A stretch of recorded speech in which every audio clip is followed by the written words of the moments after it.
کا غم بہت جلدی اس کے دل سے نہیں نکلتا ہے. اس کا باپ انتقال کر جائے اس کا غم جلدی نہیں نکلتا ہے. پیار کرنے والی بیوی اچانک فوت ہو جائے تو اس کا درد جلدی نہیں نکلتا ہے.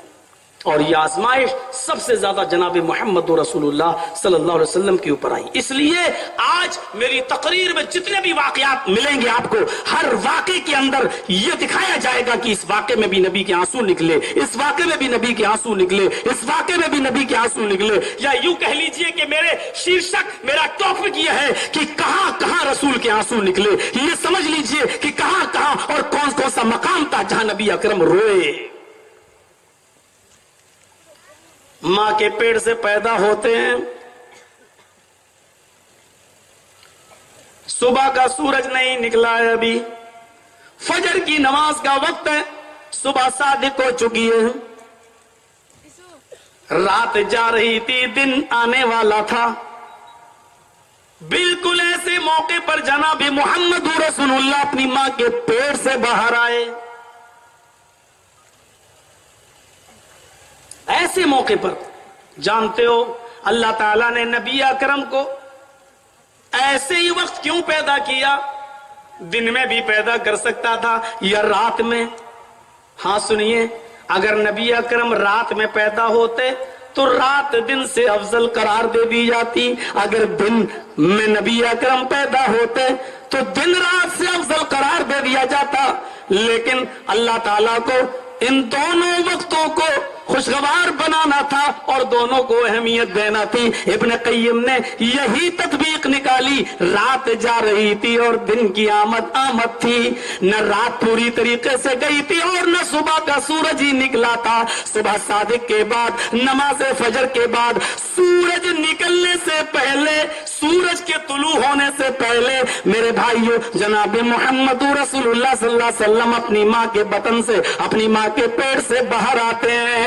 عورتیں بیٹھی ہوئی تھی، جلدی سے اطلاع دی جاتی ہے عبد المطلب کو، آپ کے بیٹے عبداللہ کے گھر لگتے جگر آیا ہے، آمینہ نے چاند سا بچہ پیدا کیا ہے. عبد المطلب نے خوشخبری سنی، دوڑتے ہوئے آتے ہیں. آمینہ نے حیا سے گھونگھٹ مار لیا، چادر اپنے چہرے پہ ڈال لی. عبد المطلب مبارکباد دے رہے تھے. محلے کی عورتیں، قبیلے کی عورتیں مبارکباد دے رہی تھی. اور آمینہ بھی اس سے پہلے، اس بچے کو جنم دینے سے پہلے کئی مرتبہ عجیب عجیب خواب دیکھ چکی تھی. کبھی دیکھتی ہیں کہ مجھے جنت کی حوریں آسمان کی بلندیوں پر لے جا رہی ہیں، کبھی دیکھتی ہیں میں آسمان کی بلندیوں پر ہوں اور پہاڑ اور بڑے بڑے اونچے اور ٹیلے بالکل معمولی نظر آ رہے ہیں، پہاڑ بھی چھوٹے نظر آ رہے ہیں. کبھی دیکھتی ہیں کہ میرے جسم سے ایک روشنی نکل رہی ہے اور اس روشنی سے پوری دنیا روشن ہو رہی ہے. کبھی دیکھتی ہیں کہ میرے جسم سے نور نکلتا ہے اور اس روشنی سے کیسر و کسرا کے ایوانوں میں اندھیرا ہو جاتا ہے، ان کے چراغ بجھ جاتے ہیں. عجیب عجیب خواب دیکھ رہی تھی. میرے بھائیوں، ہوا کا سرد جھونکا تھا. آمینہ کے بدن سے محمد ابن عبداللہ کی پیدائش تھی. 7ویں دن نام رکھا جاتا ہے محمد. اس نام پر بھی لوگوں کو بڑا تعجب تھا، عبد المطلب نے ایسا نام کیسے رکھا ہے؟ یہ اس علاقے کا پہلا نام تھا. اس نام پر لوگوں کو بڑا تعجب ہو رہا تھا. دھیرے دھیرے آمینہ نے 1.5 مہینہ اپنے بچے کو پال لیا. مکے میں وبا پھیلی تھی، بیماری پھیلی تھی. قبیلے بنو سعد سے کئی عورتیں بچوں کی تلاش میں نکلی کہ ہمیں اچھا انعام ملے گا. وہ مکے میں داخل ہوتی ہیں اور ان کو بچے مل جاتے ہیں. حلیمہ سعدیہ کی قسمت میں محمد ابن عبداللہ آتے ہیں. محمد ابن عبداللہ کو لے کر وہ اپنے قبیلے میں جاتی ہیں. جو اوڑنی، جو سواری پہلے تھک تھک کر اور رک رک کر چلتی تھی، وہ اب راجدھانی سے بات کر رہی ہے. اور حلیمہ کی جس بکری کا دودھ اس کی اپنی بیٹی شیما کو بھی پورا نہیں ہوتا تھا، اب بکری نے ایسے دودھ دینا شروع کر دیا جیسے ساون بھادوں کی بارش ہو رہی ہو. 4 سال حلیمہ نے اپنے پاس رکھا. پھر ایک جنگل کے اندر محمد ابن عبداللہ کو ایک آدمی نے پوچھا تمہارا نام کیا ہے؟ جواب دیا محمد. وہ ان کو ایک ٹیلے پر لے گیا، زمین پر لٹا دیا، سینہ چاک کر دیا، دل نکال لیا. دل میں